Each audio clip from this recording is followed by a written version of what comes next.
അടുത്ത വാർത്തയിലേക്ക് പോയാൽ ഫസ്റ്റ് ഓൺ റിപ്പോർട്ടർ സാമ്പത്തിക പ്രതിസന്ധിയിൽ ഞെരുങ്ങി KSRTC. പ്രിയദർശിനി സർവീസ് ഉൾപ്പെടെ 150 ഓർഡിനറി ബസ്സുകൾ ഓടിയില്ല. സ്പെയർ പാർട്സുകളുടെ ക്ഷാമം കാരണം പല ബസ്സുകളും അറ്റകുറ്റപ്പണിക്കായി ഇട്ടിരിക്കുകയാണ്. മാറ്റിയിടാൻ ടയർ പോലും ഇല്ലാതെയും ബസ്സുകൾ വർക്ക്ഷോപ്പിൽ കിടക്കുന്നു. സ്വാന്തന സാജു ചേരുന്നു. സ്വാന്തന, ഖജനാവ് കാലിയാണ്, KSRTC ഞെരുങ്ങുന്നു അല്ലേ? റോഷ്നി, വി.ഡി. സതീശൻ സർക്കാരിന്റെ അഭിമാന പദ്ധതിയായിരുന്നു ഈ പ്രിയദർശിനി പദ്ധതി. നമ്മൾ കണ്ടതാണ് എത്രയധികം ആളുകൾ ആ ഒരു പദ്ധതിയെ ഏറ്റെടുക്കുകയും ചെയ്തു എന്നുള്ളത്. എന്തായാലും പ്രിയദർശിനി പദ്ധതി മാത്രമല്ല, KSRTC മൊത്തത്തിൽ വലിയ സാമ്പത്തിക പ്രതിസന്ധിയിലാണ് എന്നുള്ള വിശദാംശങ്ങളാണ് റോഷ്നി എന്തായാലും ഇപ്പോൾ പുറത്തു വരികയും ചെയ്യുന്നത്. ഇന്നിപ്പോൾ ഏറ്റവും ഒടുവിലായി പുറത്തു വന്ന വിവരപ്രകാരം ഇന്ന് മാത്രം KSRTCയിൽ ഏതാണ്ട് 150ഓളം ഓർഡിനറി സർവീസുകൾ മുടങ്ങിയിട്ടുണ്ട് എന്നുള്ളതാണ്. അതിൽ 100-ലധികം സർവീസുകൾ പ്രിയദർശിനി സർവീസുകളാണ് എന്നുള്ള കാര്യമാണ് റോഷ്നി നമുക്ക് ഇപ്പോൾ വ്യക്തമാകുകയും ചെയ്യുന്നത്. ഇതിൽ ഏറ്റവും പ്രധാനമായി സർവീസുകൾ മുടങ്ങാനുള്ള കാരണം ബസ്സുകളുടെ കുറവ് തന്നെയാണ്. പല ബസ്സുകളും KSRTCയിൽ വലിയ കുറവ്, ക്ഷാമം നേരിടുന്നുണ്ട് ബസ്സുകളുമായി ബന്ധപ്പെട്ട്. അത് മാത്രവുമല്ല, ഇനി ബസ് ഉണ്ടെങ്കിൽ തന്നെയും റോഷ്നി സൂചിപ്പിച്ചതുപോലെ അതിന്റെ ടയറുകൾക്കൊക്കെ തന്നെയും പല ബസ്സുകളുടെയും ടയർ തേഞ്ഞു തീർന്ന അവസ്ഥയാണ്.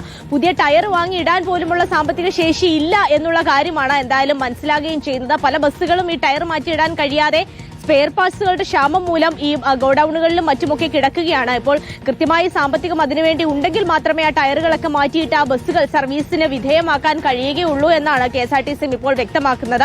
അത് മാത്രവുമല്ല, വലിയ സാമ്പത്തിക പ്രതിസന്ധി KSRTCക്കുള്ളിൽ നിലനിൽക്കുന്നുണ്ട് എന്നുകൂടിയാണ് റോഷ്നി ഇതുമായി ബന്ധപ്പെട്ട മനസ്സിലാകുന്നത്. ഒരു ദിവസം മാത്രം ഏതാണ്ട് 100-ലധികം പ്രിയദർശിനി സർവീസുകൾ മുടങ്ങുമ്പോൾ റോഷ്നി പദ്ധതി ഇനി എങ്ങനെ മുന്നോട്ട് പോകും? പ്രത്യേകിച്ച് ഇത്രയും അധികം സാമ്പത്തിക പ്രതിസന്ധി നിലനിൽക്കുമ്പോൾ എങ്ങനെയാണ് മുന്നോട്ട് പോകുന്നത് എന്നൊരു ആശങ്ക എന്തായാലും മുന്നിൽ നിൽക്കുകയാണ്. ഇതുമായി ബന്ധപ്പെട്ട് നമുക്ക് മറ്റ് പ്രതികരണങ്ങളൊന്നും വന്നിട്ടില്ല. ഈ 150 സർവീസുകൾ ഇന്ന് മുടങ്ങി. അതിൽ 100-ൽ-അധികം സർവീസുകൾ ഈ പ്രിയദർശിനി സർവീസുകളാണ് എന്നുള്ള വിശദാംശങ്ങൾ മാത്രമാണ് റോഷ്നി ഇപ്പോൾ പുറത്തു വന്നിരിക്കുന്നത്.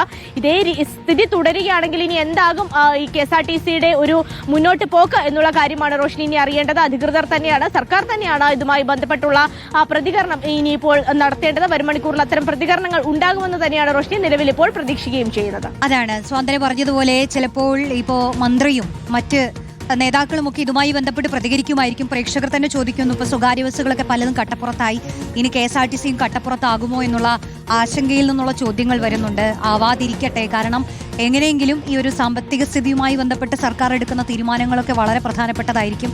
KSRTC എന്ന് പറയുമ്പോൾ തന്നെ എന്നും ഞെരുക്കത്തിന്റെ കഥകൾ മാത്രമാണ് നമ്മൾ കേട്ടിട്ടുള്ളത്.